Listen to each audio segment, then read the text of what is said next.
Come with me and you'll be in a world of pure imagination. Take a look and you'll see into your imagination. What we'll see will defy explanation.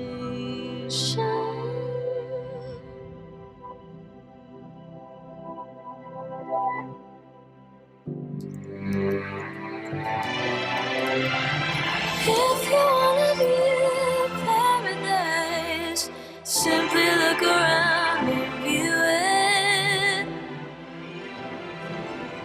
Anything you want to do it. Wanna change the world, there's nothing to it.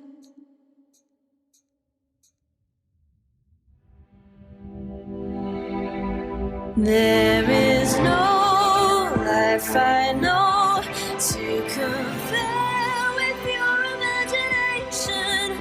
Living there, you'll be free if you truly wish to be.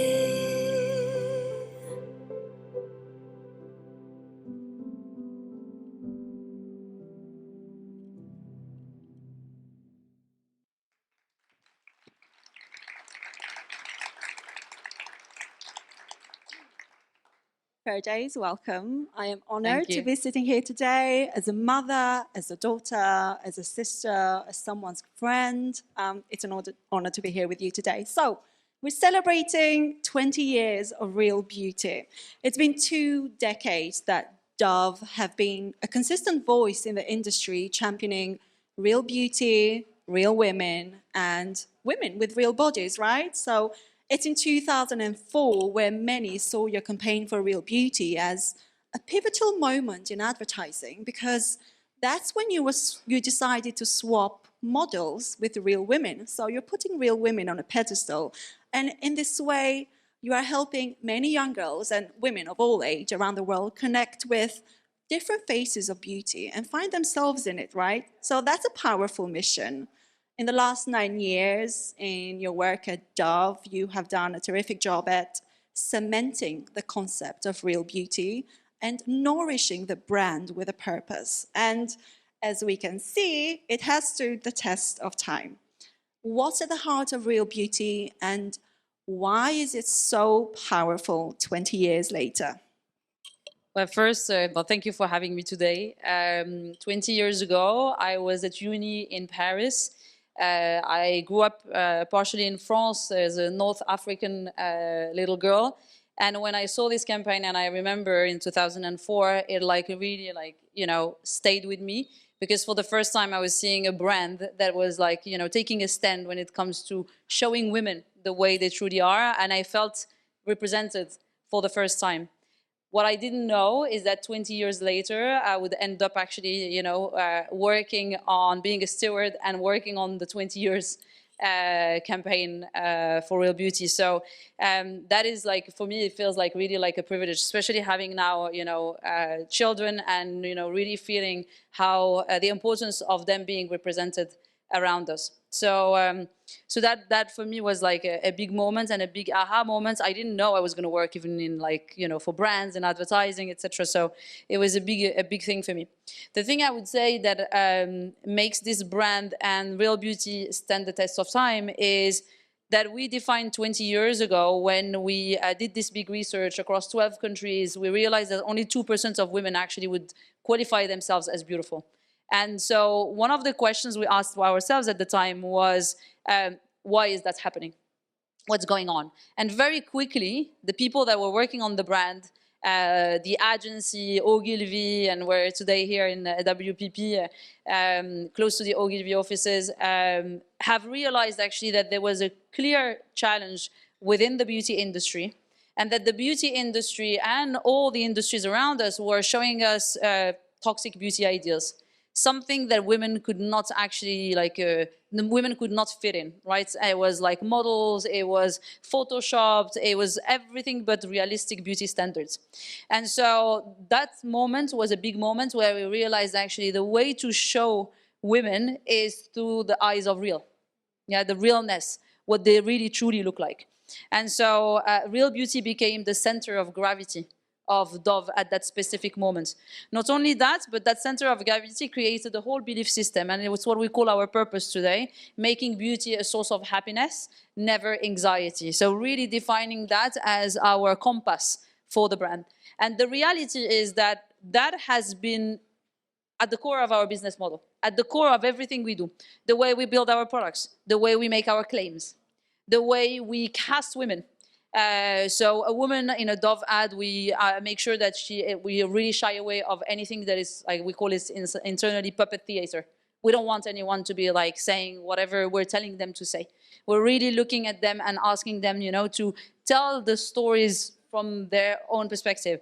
And being mindful also that Dove actually has been built on testimonials where women, real women were actually telling their stories. And that is still happening today. So it really impacts every element, the products, as I was saying, the casting, the way we do our advertising. It makes a massive difference. And so not only that, but the thing is, as it gives you a compass, when it comes to purpose, it gives you clarity on what you can talk about and what you cannot talk about. So what are the boundaries for the brand? In our case, we've seen the challenges to beauty, challenges to women. Beauty standards come from different places. 20 years ago, it started with advertising. You were walking down the street. It was around you, surrounding you, outdoors, etc. And then it started moving to social. And obviously, we all know about the pressure that social media has also created on women and young girls, a lot of distortion, etc. There is greatness in social, but there is also all the pitfalls of it. And so when you have that compass, you keep actually following, listening to women, to girls, and understanding where the pressure is coming from, and then adapting your communications based on where the pressure is coming from. And for 3 years, we've been really focusing on social media, for example, and this year now on AI. And talking about social media, I had a dig and then I looked at some of the most engaging posts from Dove in 2023. And the one that's garnered the most actions, the most engagements, has been one of your stories on Instagram, where you've got a group of young girls who have been exposed to harmful content online, so they need to be looking a certain way, and that's affecting them. So we're looking at eating disorders a few years down the line. And it's powerful to see a brand like Dove advocate for young girls and for their protection against toxic beauty standards, like you called it. During this journey in the last 2 decades, what have been some key moments where you can say our purpose is translated into action? And what have those moments been like, the meaningful ones that really bring your legacy to life? So one of the first things is that it's where obviously everyone knows the 2004 campaign, right? We all remember it. But 2004 was also the year where the Dove Self-Esteem project saw the light of day. And that is what we call our brand do. It's the action that we're taking behind these advertising campaigns that you're seeing on a daily basis or regularly. So the Dove Self-Esteem project is it's the largest provider of self-esteem and body confidence education around the world. It's academically validated. We work with the Center for Appearance Research. And so we have educational tools and materials that go either at school or through the World Association of Girl Guides and Girl Scouts or through UNICEF. And so we've been educating young people on self-esteem and body confidence. And now this year, we have managed to hit 100 million young people educated on body confidence. So that is actually the action behind the campaigns that you see on every year. That for me is absolutely critical. We don't talk if we don't do. And that is also, we're going to, I think, probably unpack a little bit purpose, but you cannot be creating awareness marketing campaigns if you're not taking serious action. And so that is our action. Not only that, but I'm sure you've seen also, or if you didn't, there is a film, we're not going to share it today, but we've created last year called The Cost of Beauty, where you see a young girl, Mary, we worked that campaign with Ogilvy, and you see that young girl actually, the impacts the social media toxicity has had on her. And unfortunately, the impact it had on her is serious eating disorder. And you see how at the moment where she gets the phone, at the age of 13, how everything actually shifts. And it's a very sad, but at the same time, a very hopeful story, because we would not actually showcase that story if she was not, or like recovering or on the path of recovery. But she wanted to share her story, and her story was really critical because it enables a change and an understanding, awareness. And for me, it's already a bit of action. But so not only that, but we worked with Common Sense and Parents Together Action to actually advance a bill in the US called COSA, the Kids Online Safety Act. So those are things that we do behind the scenes, which are the actions that are being taken behind the campaigns. That's wonderful and inspiring. And you just touched on purpose there, right? So Dove have paved the path for purpose-driven marketing.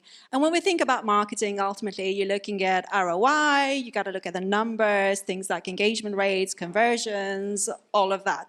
Now, how do you quantify value, and how do you find that formula of success where you can equate purpose to growth? What's been your experience? So there are a few things. Maybe if I start a bit with the statements, is that purpose delivers growth. And I will unpack that statements. But the first thing is that we've been doing that for 20 years, consistently, committed to it.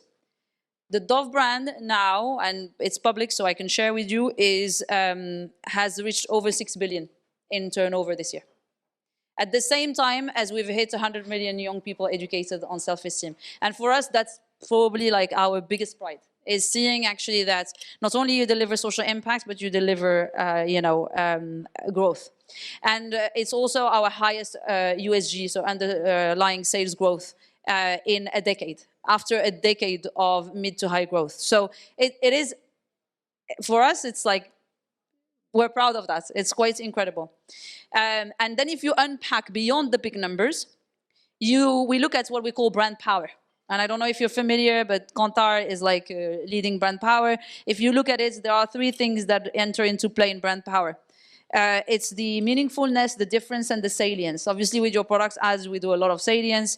Hopefully, if we do them well, you derive also a bit of meaningfulness.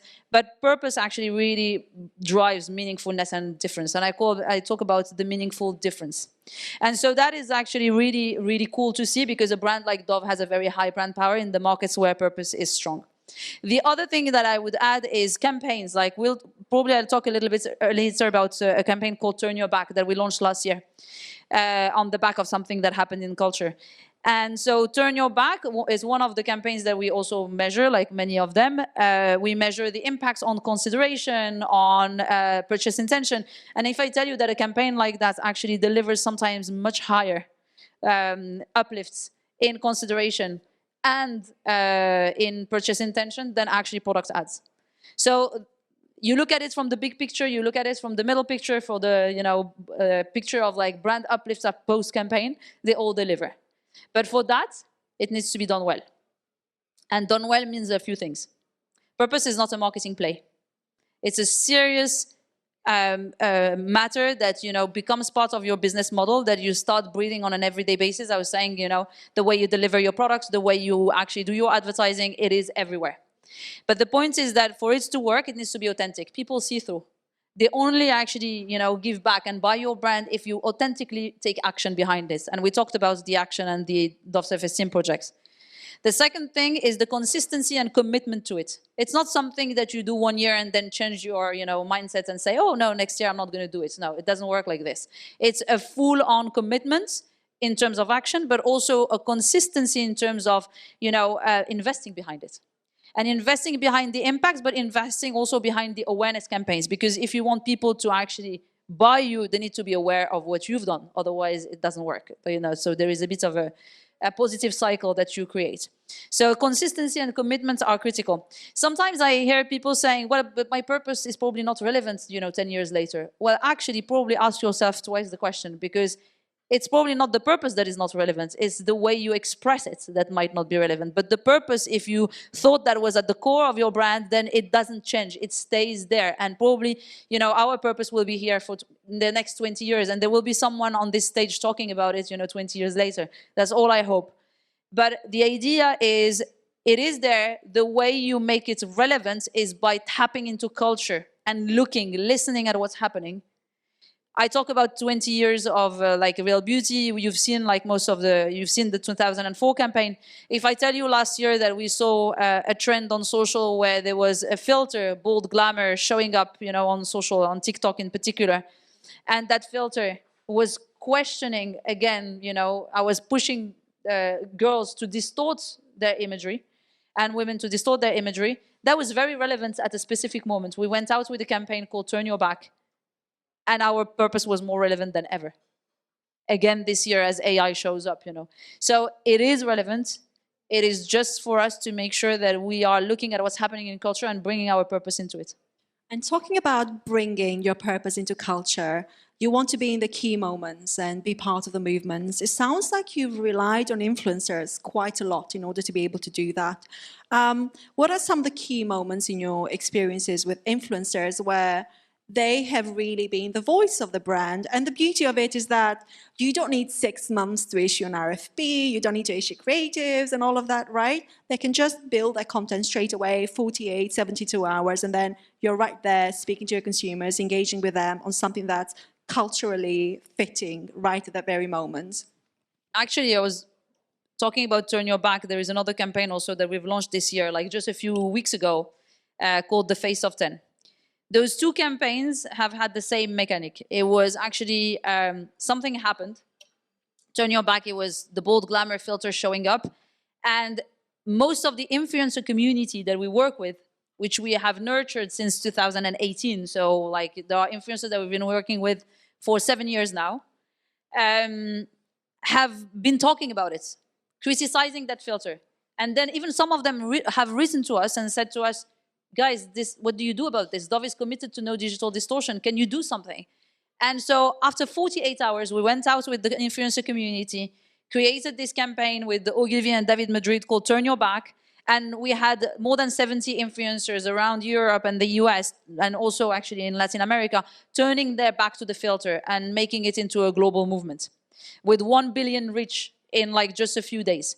So literally 48 hours, the campaign was born and the influencers were out there like talking about it. The Face of 10 was the same thing. I don't know if you've seen during Christmas time, if you have children, you might have seen it actually firsthand. Girls, our daughters were asking for anti-aging products, rushing into beauty stores, wanting products because they were seeing them on TikTok or on YouTube. And they were seeing influencers that they're not supposed to be seeing, because under the age of 13, they should not even be on the platforms, yet they're there. And they were seeing, anti-aging content. And actually, we realized that girls were like asking for retinol. And that was sitting on their Christmas wish lists. So the influencer community also started saying, no, sorry, my content is not appropriate for a 13-year-old. My content was actually for her mom or was for, that person. And so we listened to the community. We heard them talking about it and we said, we need to do something. This is very relevant for us as a brand. And we created this campaign called The Face of 10, where the idea was to expose the absurdity of, a 10-year-old putting retinol on their face instead of putting stickers or face paint or, all the stuff that you do when you're a 10-year-old.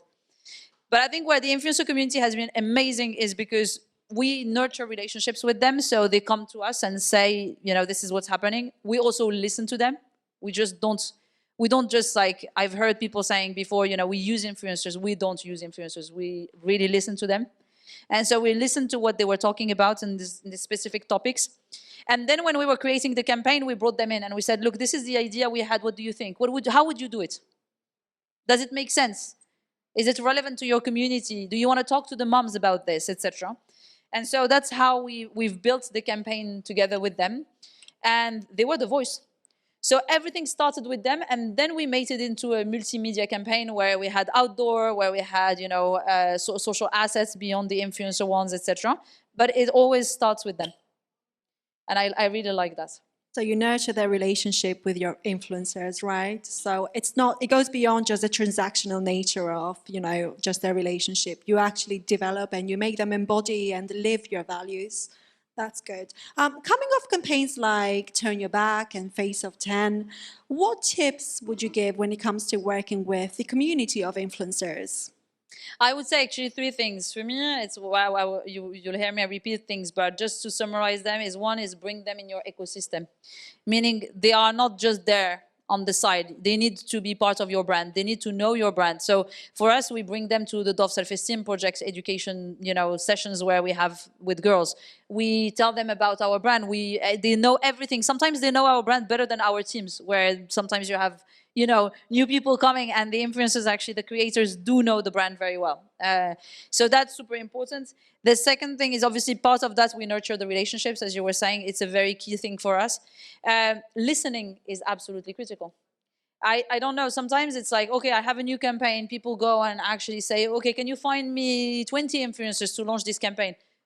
It just doesn't make sense if you don't listen, if you don't follow them on a daily basis, if you don't know what's going on in their lives, what are the topics they're talking about, etc. I would say it's very difficult. You then you rely just on the science of like a tool telling you who to hire. And I think for a brand and beyond also your agencies, but the brands need to know who are these people that they're working with and what are they saying about the topics that matter to the brand. And the third one is, don't do it on the side and then go to see them. Work and design with them the campaigns. It's like they know their audience best. We don't. We have an idea of what can work for our brand. They know exactly how it's going to resonate or not with their communities. So trust them. Really, there is nothing else than actually talking to them, making sure the content is designed with them, by them, for their community. Debbie actually showed us earlier, hashtag TikTok made me do it. So talking about social media, there's lots of changes. I'm in the space of data and I get to see how the industry is constantly changing. You've got the social platforms constantly fighting for attention, who's going to be on the leaderboard. But not only that, what we see today, let's say the top 10 players in that space, the same rankings that you see today, that's not the same as what we had 3 months ago or 6 months ago or, God forbid, a year ago, right? So there's constant changes, there's new platforms coming in, and that brings opportunities, but it also brings certain threats that we need to be aware of. So we're all familiar with the spread of misinformation, right? The risks that come with that. And then we've got things like vulnerable young people being exposed to harmful content online, right? And without a doubt, and it's been mentioned a few times here today, AI actually was brought up earlier with the Canada Goose section. Where we're talking about ethics. One thing that we saw, that really stands out on the ad that we just saw is the different standards of beauty when you are looking for beauty as is machine-driven versus beauty that Dove empowers women to be, following real standards. I'm sure you've got something to say about that. So what is your position on an AI and what does that look like for the beauty industry? I think, you've seen it in the film. The first thing I would say that stayed with me is that this prediction of 90% of the online content by 2025 is actually predicted to become AI generated. And when I look at having done, worked on this film, doing the PPMs and going on the platform and putting, a confident woman and seeing what's coming out, a woman that is highly sexualized, that looks very stereotypical. I got scared, like anyone else, right?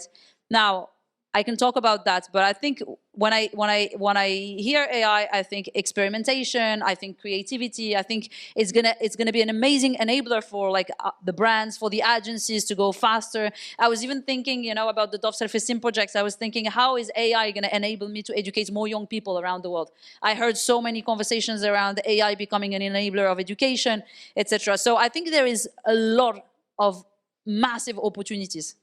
And that's what I think is the most important, right? But for us to be an incredible enabler of opportunities, we also need to be very clear about what are the pitfalls. And so that's why, actually, in our case, being, somehow the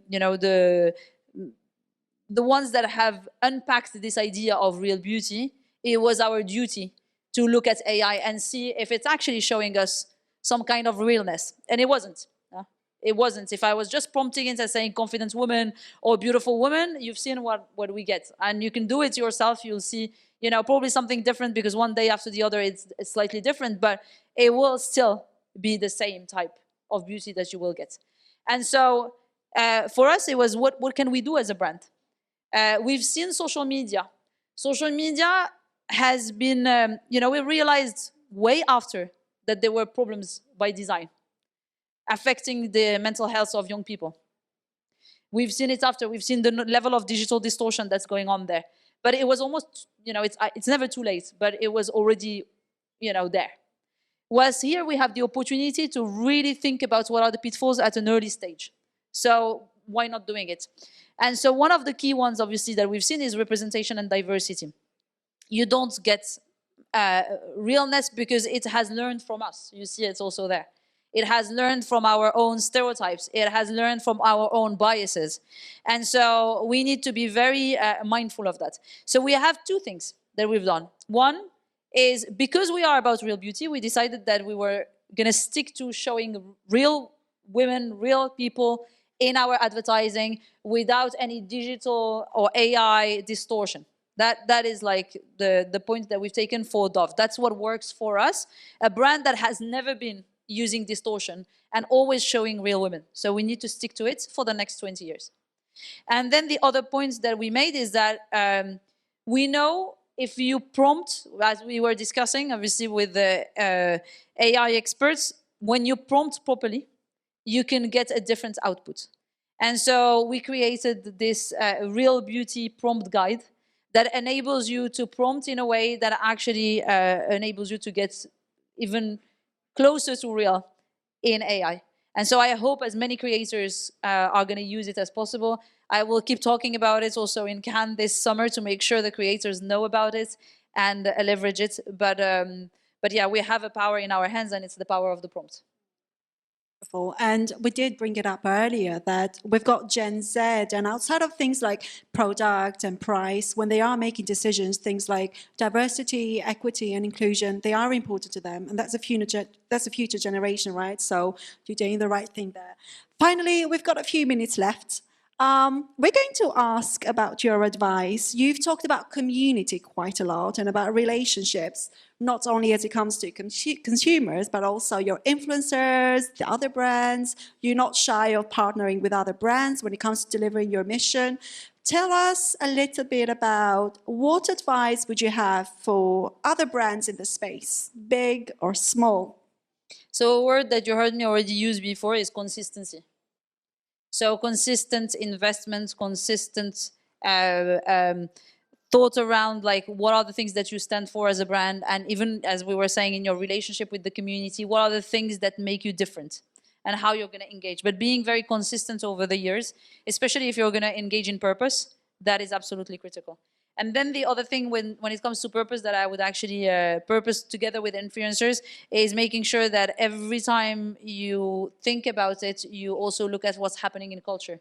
Being attuned at what people are saying. What, in our case, it's women and girls, so we listen to them all the time. We do studies to, and insights and research to understand what they're talking about. We listen to them on social. We listen to our creator community, etc.